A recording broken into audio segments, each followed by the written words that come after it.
Bismillahirrahmanirrahim. Assalamualaikum warahmatullahi wabarakatuh. Perkenalkan, nama saya Annisa dari kelompok 1 mata kuliah Apresiasi Sastra Indonesia kelas 3D Pendidikan Guru Sekolah Dasar Fakultas Keguruan Ilmu Pendidikan Universitas Kuningan. Di sini, saya akan mendongeng cerita rakyat yang berjudul Sang Kuryang dan Dayang Sumbi.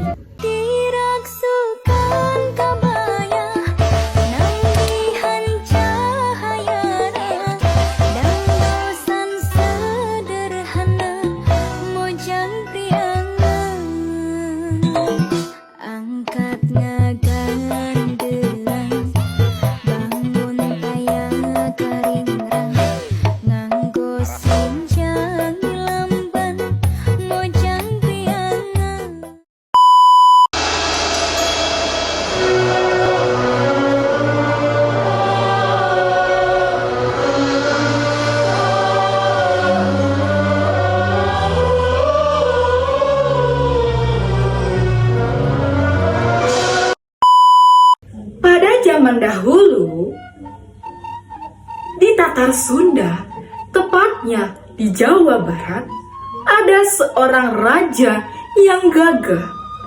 Ia mempunyai anak yang sangat cantik bernama Dayang Sumbi. Dayang Sumbi merupakan seseorang yang pandai sekali menenun. Setiap harinya, ia menghabiskan waktunya untuk menenun.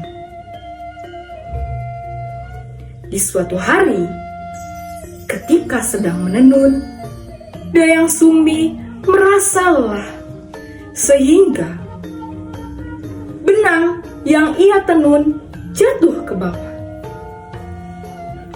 Karena Dayang Sumbi merasa malas, Dayang Sumbi pun bersumpah bahwa siapa saja yang akan mengambilkan benang itu untuknya, jika ia perempuan akan dijadikan saudaranya, dan jika dia laki-laki maka dia akan menikah dengannya.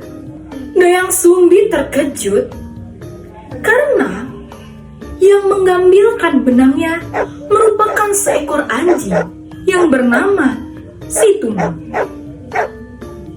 Tumang ini merupakan bukan anjing sembarangan, tetapi dia adalah anjing jelmaan dewa.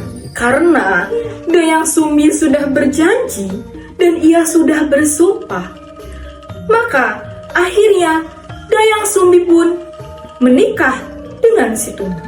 Setelah beberapa lama kemudian, dari pernikahan Dayang Sumbi dengan si Tumang, maka Dayang Sumbi pun hamil dan mempunyai anak yang bernama Sang Kuryang. Dayang Sumbi sangat menyayangi Sang Kuryang, sampai Sang Kuryang dewasa hingga dia tumbuh dengan pria yang sangat tampan. Sang Kuryang sangat gemar sekali berburu. Di suatu hari, Dayang Sumbi menyuruh Sang Kuryang untuk mencarikan hati rusa untuknya. Sang Kuryang,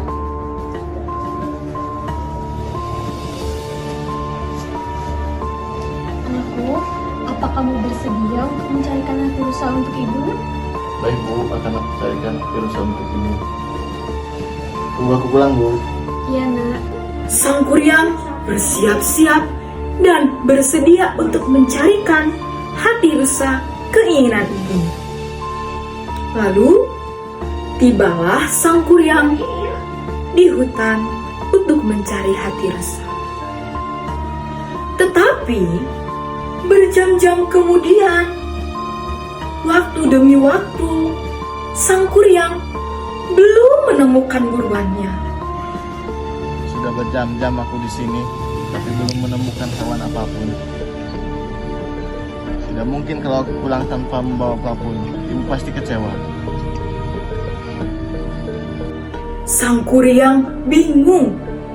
Apakah ia pulang dengan membawa tangan kosong? Pasti ibunya akan kecewa. Ketika sedang merenung, sang kuryang melihat bahwa ada si Tumang. Ia berpikir, kenapa si Tumang aja ya yang aku ambil hatinya? Lalu dengan sigap sang kuryang memanah si Tumang sehingga si Tumang mati. Lalu sang kuryang mengambil hatinya. Sang kuryang pulang ke rumah dengan membawakan hati lusa keinginan ibunya. Ibu, aku pulang. Tentu Dayang Sumbi sangat senang sekali karena keinginannya terpenuhi. Wah, anakku sudah datang.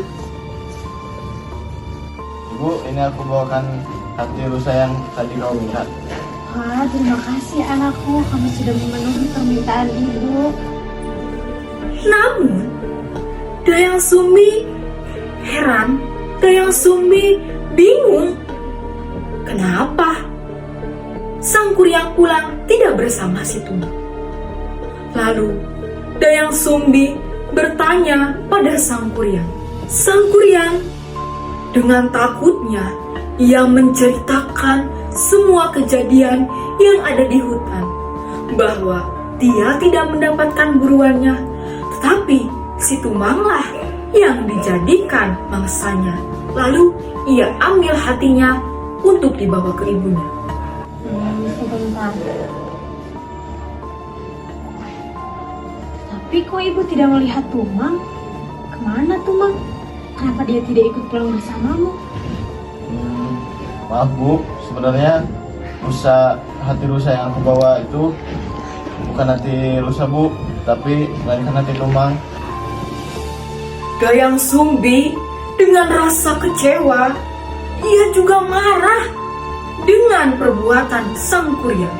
Dengan rasa kecewa, Dayang Sumbi lalu memukul sang kuryang dengan sendok kayu yang sangat keras sehingga menimbulkan luka di kepalanya.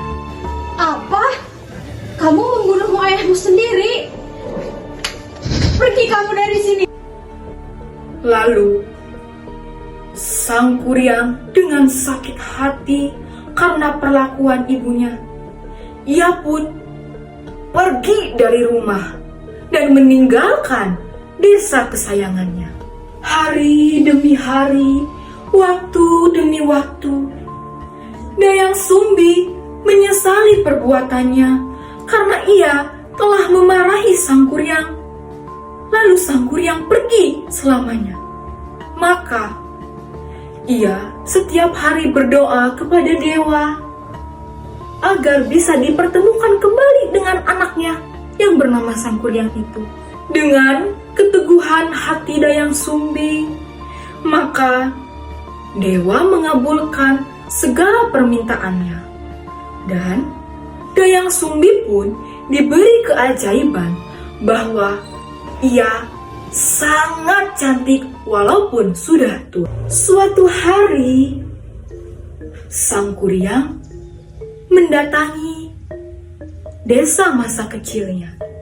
Betapa terkejutnya dia karena desanya sudah sangat bagus. Sudah lama aku tidak menginjakan kaki ke desa ini. Sudah banyak yang berubah. Lalu, ketika sang kuryang sedang berjalan-jalan, bertemulah dengan wanita cantik. Tak lain itu ibunya sendiri yang bernama Dayang Sumbi. Sang kuryang pun mengajak kenalan dengan wanita cantik yang ditemuinya. Hei gadis cantik, Siapa kan namamu? Namaku Dayang Sumbi. Apakah kamu berkencan denganku? Tentu saja boleh. Lalu, akhirnya, Sang Kuryang ingin melamar Dayang Sumbi. Dayang Sumbi pun akhirnya menerima lamaran Sang Kuryang. Aku sudah lama menunggu. Apakah kamu ingin menikah denganku? Baik, aku bersedia menerima lamaranmu. Baiklah, kalau begitu aku akan berburu dulu ke hutan. Tolong ikatkan dulu ikat kepalaku.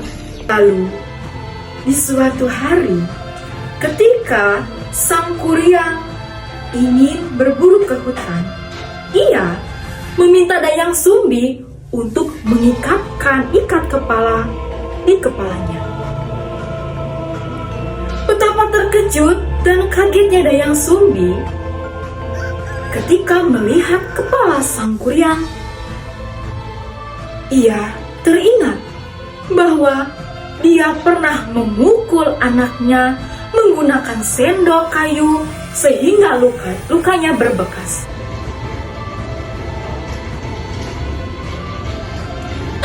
Di situ Dayang Sumbi teringat bahwa pria tampan itu yang akan melamarnya adalah anaknya sendiri, yaitu Sang Kuryang. Dayang Sumbi akhirnya berbicara kepada Sang Kuryang bahwa Dayang Sumbi tidak mau menikah dan menerima lamaran dari Sang Kuryang.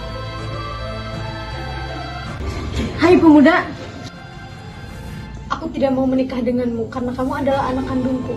Tidak, kamu bukan ibu kandungmu.